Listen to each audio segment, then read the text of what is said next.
Donc on va écouter d'abord M. Estrosi, qui est quand même en mal parti, puisqu'il a 13 points de retard.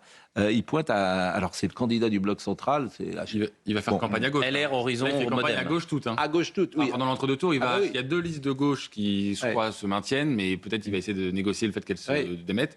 Il va faire campagne à gauche toute. Là, il a déjà commencé dès ses premières prises de parole hier soir. La diversité. Mais il peut. Mais j'ai vu qu'il est allé s'excuser.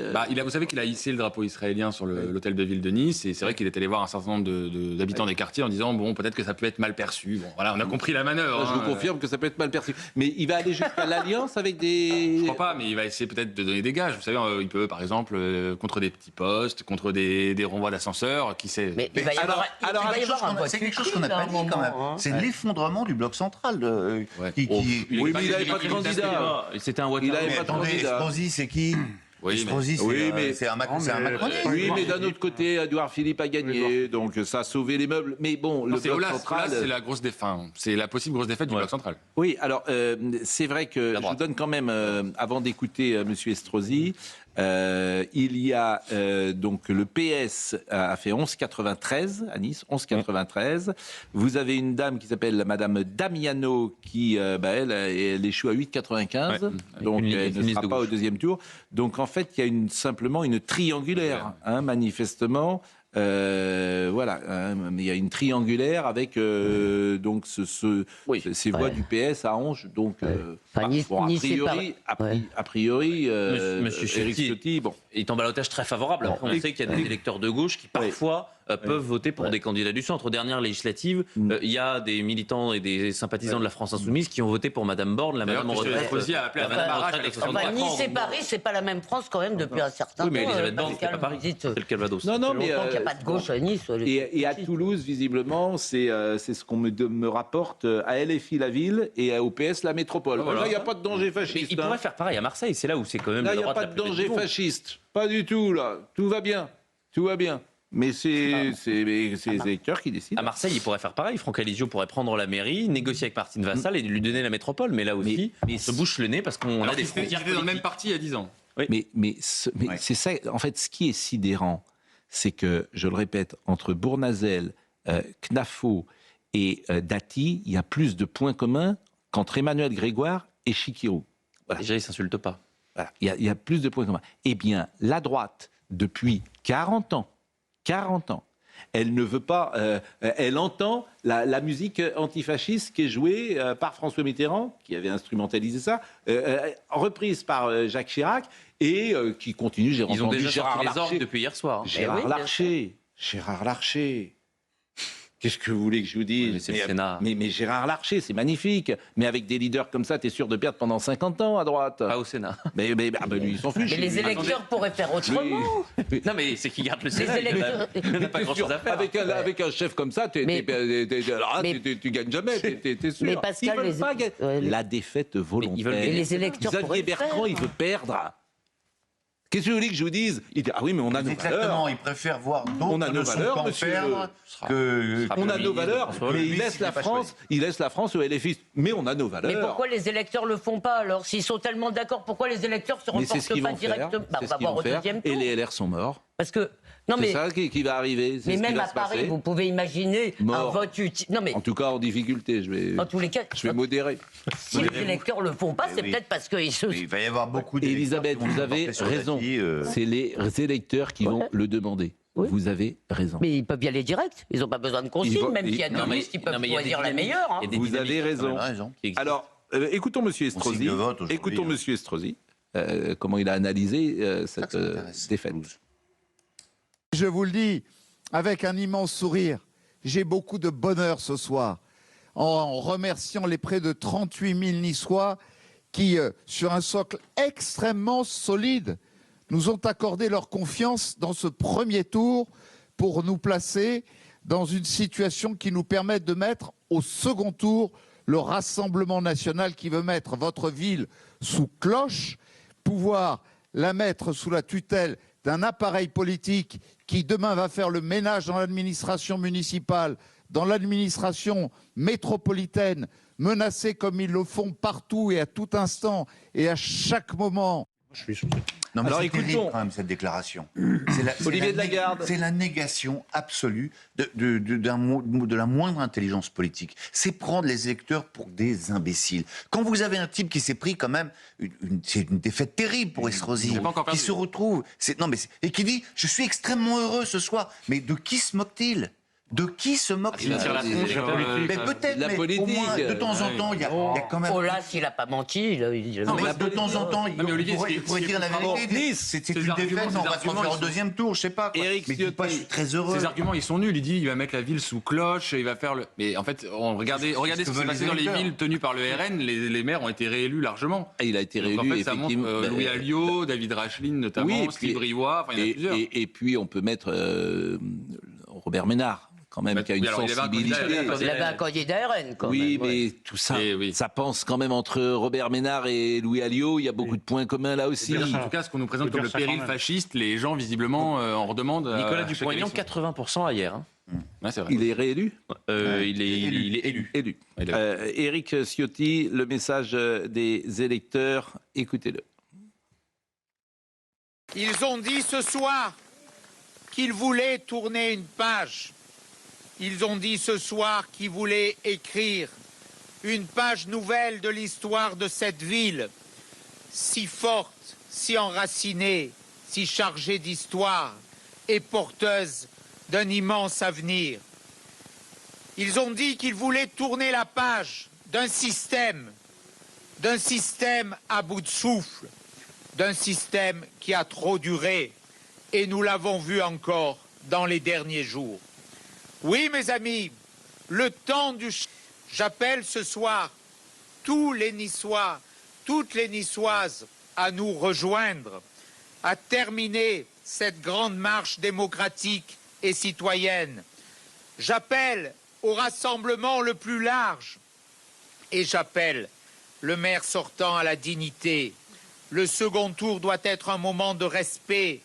Les Niçois ne veulent plus de polémiques stériles. Ils ne veulent plus d'attaques personnelles, ils veulent de la hauteur et de la grandeur. Alors, en marge de l'intervention de Éric Ciotti, il y a eu un petit incident sur France Info hier, vous l'avez peut-être vu, vous êtes peut-être au courant. On va voir, tendez bien l'oreille, parce que en plus, c'est une journaliste que j'apprécie, qu'on a souvent reçue ici et qui va être en difficulté. Nathalie Saint-Cric, que vous connaissez, qui est une journaliste de qualité sur France Info et France Télévisions. Et tendez l'oreille parce qu'au moment où la présentateur ou le présentateur ou la présentatrice, je ne sais pas, hier dit on va partir pour Nice.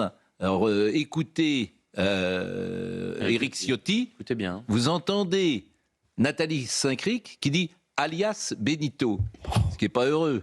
Disons-le. Et elle a été obligée de s'excuser après. Alors écoutez la séquence et puis on écoutera les excuses. Et tout l'enjeu de ces discussions d'entre-deux tours qui ont commencé dès ce soir. Merci beaucoup, Alexandre Perroux. Je vous interromps. On va écouter en direct Éric Ciotti en tête à Nice. Donc on l'entend légèrement, alias Benito, mais il n'empêche qu'elle a été obligée de s'excuser. Donc voyez les excuses de Nathalie Saint-Cric. Scandale. Nathalie Saint-Cric, vous vouliez nous faire une petite mise au point avant qu'on parle de Marseille. Je voulais présenter mes excuses à Monsieur Ciotti. J'ai tenu tout à l'heure à l'antenne, juste avant son intervention, des propos qui étaient inappropriés et déplacés, qui relèvent d'un manque de discernement de ma part. Donc je présente mes excuses ainsi qu'aux téléspectateurs. C'est vraiment les procès staliniens. Mais s'excuse de quoi, au fond? Elle dit alias Benito. Non, mais s'excuse de ce qu'elle pense. C'est ça, en fait. Elle s'excuse de ce qu'elle pense. Elle dit, pardonnez-moi, mais j'ai exprimé ce que... Vraiment, le fond de ma pensée. Non mais Éric, excusez-moi. Non mais allez jusqu'au bout. Non mais c'est ce qu'elle pense. Oui. Elle dit c'est déplacé. Oui. Est-ce que c'est inapproprié? Non, pas dans sa tête. Vous pensez qu'elle pense que Éric Ciotti et Benito... Oui. Vous pensez pas qu'elle dit ça même... Parfois on dit des choses qu'on ne pense pas. Ah bon? Ça arrive. Faut pas que ça devienne une habitude non plus. Parfois, on dit des choses qu'on ne pense pas. Je connais un peu Nathalie Saint-Cric. Je ne pense pas qu'elle imagine qu'Éric Ciotti soit Benito Mussolini. Non, mais attendez, soit c'est le syndrome... Mais en revanche, elle le dit... syndrome de la Tourette. Oui, non. Non, mais ça se soigne. Oui. Soit c'est ce qu'elle pense. Et à ce moment-là, non, elle le dit parce qu'elle est à France Info. Vous croyez... C'est le syndrome de C'est Stockholm. exactement ça. Ah bon, mais non, mais parce qu'elle a raison, c'est le bain idéologique dans lequel ils sont. Voilà. Donc, appeler Éric Ciotti Benito, entre eux... Voilà. Même pas, c'est une sorte de blague qui est normale. C'est ça. Voilà. C'est ça. On rappelle comme elle ne le pense pas, mais elle le dit pour dire regardez, je suis du bon côté. Vous n'en savez rien qu'elle le pense. Bon, écoutez, alors il y a eu Mathieu Bock-Côté qui a fait un petit tweet qu'on va voir, notre ami Mathieu Bock-Côté. Qu'est-ce qu'il a est-ce qu'on peut le voir d'ailleurs, le tweet de Mathieu? Non, ne parlons pas de propos inappropriés, ne croyons pas ces fausses excuses, ils sont tout à fait conformes à la ligne du service public qui assimile la droite nationale au fascisme. Par ailleurs, ils ne sont pas inappropriés, ils sont odieux, faux et minables. Ça, c'est Mathieu. Et Gilles-William Goldnadel également, je crois, a tweeté. Et c'est vrai que c'est révélateur depuis le temps que je dis que l'audiovisuel public, que l'audiovisuel relève de l'escroquerie publique. C'est dommage que ça tombe sur Nathalie Sacré. Je ne comprends pas votre raisonnement. C'est dommage que ça tombe sur Nathalie Sacré. Mais parce qu'elle n'est pas comme ça. Comment ça, elle n'est pas comme ça? Vous êtes ce que vous dites quand même. Mais c'est encore pire. C'est encore pire. Elle n'est pas comme elle dit quelque chose qu'elle pense pas. C'est fou. Oui, mais il a raison, c'est pire. Comment vous le savez? Je peux pas le prouver. Ah ben voilà. Moi, je crois ce que les gens disent. Je prends au sérieux ce que les gens disent. Mais je pense pas. Mais alors, j'ai raison, je peux pas le Eric, prouver. je pense que Pascal a raison. Je pense que c'est vraiment un truc de milieu. Elle sait que c'est complètement délirant. Elle l'a déjà interviewé. Enfin, tu peux dire, c'est une mauvaise plaisanterie. Elle pense pas, quoi. Je crois pas, mais je il y a peux des me trucs qu'on tromper. peut faire sur ce plateau hors antenne. Dans des blagues. C'est minable. Ah bon? Pas du tout. Jamais. Jamais. Alors, Marseille. Non mais objectivement, on voit bien quand même que le tweet de Mathieu Bock-Côté est extrêmement juste. Le problème, c'est qu'elle assimile et elle associe Éric Ciotti à Benito Mussolini. Donc ça veut dire que objectivement, et pardonnez-moi, on le voit quand même à chaque élection sur le service de l'audiovisuel, on a le risque de la peste brune, le retour du fascisme, le bruit des bottes, qui est la ligne éditoriale de l'audiovisuel public. Alors c'est peut-être pas le cas de Madame Saint-Cric, mais en tout cas, c'est la ligne qu'on peut avoir souvent. Et le seul fait de faire cette assimilation pose quand même problème, parce qu'Éric Ciotti, c'est quand même loin d'être un héritier du fascisme. Vous êtes en pleine contradiction. Alors la question, c'est est-ce que Éric Ciotti va réagir? Oui, il va peut-être réagir. Alors, un mot à Cannes. Qui mène la commission d'enquête. Mais je dénonce vos contradictions, Pascal. Mais non, mais vous avez peut-être raison. Pendant toute l'émission, vous dénoncez à juste titre le chantage antifasciste. Et là, on en a un exemple flagrant. Et vous avez raison. Non, elle ne le pense pas. Dire que Ciotti, c'est Benito Mussolini, ça veut dire si vous votez contre lui, vous votez contre le fascisme. Je vais vous dire la vérité, c'est que je suis un garçon sentimental et que j'aime bien Nathalie Saint-Cric. Et que voilà. Ça vous va comme et je pense pas qu'elle pense ça. Je pense maintenant, comme je la connais un peu, je pense pas qu'elle est animée de ça. Vous me donnerez la liste des gens qui pensent. Mais c'est encore pire. Mais oui, vous savez, c'est encore possible. pire de dire des trucs qu'on pense pas pour faire plaisir à ses voisins de bureau. Ben quoi, c'est vrai. Il est partagé entre ses idées et son sentiment. Ses sentiments. Et je lui dis que sa défense, que sa défense n'est pas sur lui. C'est un homme blessé, Pascal Praud. Mais non, mais bon. Alors, en revanche, il a un cœur. En tout cas. David Lisnard, pardonnez-moi, mais c'est un génie. 81% à Cannes. C'est moins qu'en 2020. Non, mais 81%. Donc on le salue, président de l'Association des maires de France, candidat à la prochaine élection présidentielle, réélu avec 81% des voix. Avec une liste à Rennes. C'est pas Benito, c'est Fidel Castro, là. Alors, il y a socialiste à Cannes, vous êtes en terre de mission quand même. Non, mais moi je veux dire, il y a plein de gens qui vont vouloir aller habiter à Cannes. Score de dictateur africain, oui. Non, mais je t'ai dit Fidel Castro. L'Union de la gauche fait 7,23%. C'est une ville où il fait bon vivre. C'est un refuge, manifestement. Elle est très bien placée d'ailleurs dans tous les classements qu'on fait sur les villes les mieux où il fait bon vivre. Jumelé avec Saint-Denis. Écoutez, Cannes c'est propre, Cannes c'est sécure, Cannes. Il y a même des gens de gauche aujourd'hui qui votent pour lui parce que c'est un bon maire. C'est la Californie avec la mer. Et David Lisnard, il tergiverse pas. C'est un homme de droite. C'est un bon maire. Qui dit les termes. Mais il a raison. Tu te rappelles pas la Californie sans la mer? Bon, Marseille. Écoutons Franck Alizio. Alors Marseille, d'abord le résultat. Monsieur Payan, 36,69. Monsieur Alizio, 35,02. Madame Vassal, 12,41 et Monsieur Delogu 11,94. En clair, si Madame Vassal fusionne avec Monsieur Payan, avec Monsieur Alizio, il y a une possibilité de gagner Marseille. Voilà, vous verrez que Delogu et Payan, à mon avis, ça marchera main dans la main. Payan veut pas. Payan veut pas. Delogu. De la même manière, il n'a pas forcément besoin des voix. Un peu comme à Paris, Benoît Payan peut gagner même sans s'allier avec Delogu, parce que moi je vous dis, il n'y aura pas d'alliance. En tout cas, il n'y aura pas d'alliance Vassal-Alizio. Non, je pense pas. Ils vont perdre. Ils vont perdre. Qu'est-ce que vous voulez que je dise, hein? Le même scénario qui va se produire partout. Appelez Larcher, appelez Xavier Bertrand, la défaite volontaire. Laissez la ville à Monsieur Payan. Les gens de droite, ils adorent laisser la ville aux gens de gauche. Je peux même vous parier que Gabriel Attal, qui soutient évidemment Martine Vassal, va appeler à voter pour Benoît Payan, à mon avis. Non. Bien sûr que si, mais ces gens-là sont plus proches de M. Payan. Madame Vassal va appeler à voter Benoît Payan. Monsieur Attal. Monsieur Attal. Soutien, qui est le patron de Renaissance, je le vois bien appeler à voter pour Benoît Payan face à Écoutez, Gabriel Attal, il s'est fait une fois rattraper par la patrouille. C'est pas LFI, là. C'est pas LFI. Je pense qu'il y a Enfin, il s'est fait une fois rattraper par la patrouille. Ça m'étonnerait qu'une deuxième fois, il y retourne. Vous savez que Benoît Payan, c'est le candidat d'Emmanuel Macron. Hein. La préférence d'Emmanuel Macron dans les 4 noms qu'on voit là, c'est Benoît Payan. C'est son candidat. Partout où il est allé, Emmanuel Macron, c'est un franc succès. La Seine-Saint-Denis, c'était la Californie. Elle est aujourd'hui à l'extrême gauche. Et Marseille va peut-être basculer au Rassemblement national. Dès qu'il va dans un endroit, c'est le contraire qui arrive. Mais vous savez le grand paradoxe, parce que là aussi, j'ai aucune preuve de ce que je vous dis, c'est que s'il se représentait demain dans cette archipélisation, eh bien, je n'exclus pas qu'il ne soit pas réélu. Oh là là, vous allez lui donner des idées. Non, je vous assure, c'est ça le truc qui est fou dans la France d'aujourd'hui. C'est complètement même fou. Oui, le prochain président sera élu avec je ne l'exclurai pas. Emmanuel Macron a été élu par 25% des Français. Mais bien sûr, parce que lui, il a bénéficié de ça.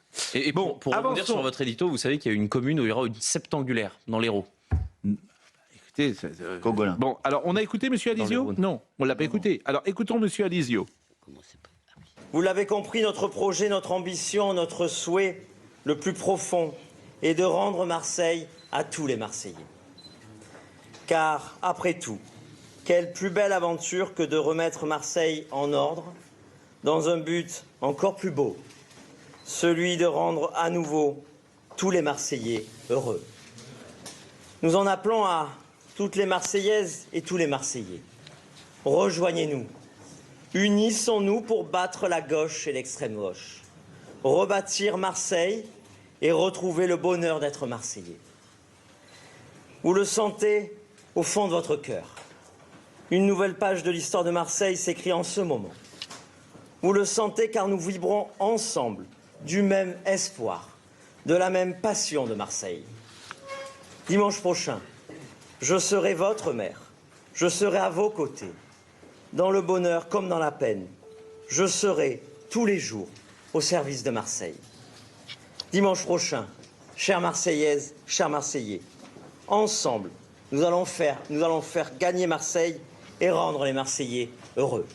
Bon, je vois les réseaux sociaux et les gens ne sont pas très contents de ce que j'ai dit sur Nathalie Saint-Cric. Hein. Manifestement, j'ai voulu... Posez-vous des questions, Pascal. Comment ? Posez-vous des questions entre votre cœur et votre raison. Il va falloir trancher un jour. Et pourquoi ? Qu'est-ce qu'ils disent, en fait ? Que je suis à Tartuffe, un suppôt du système.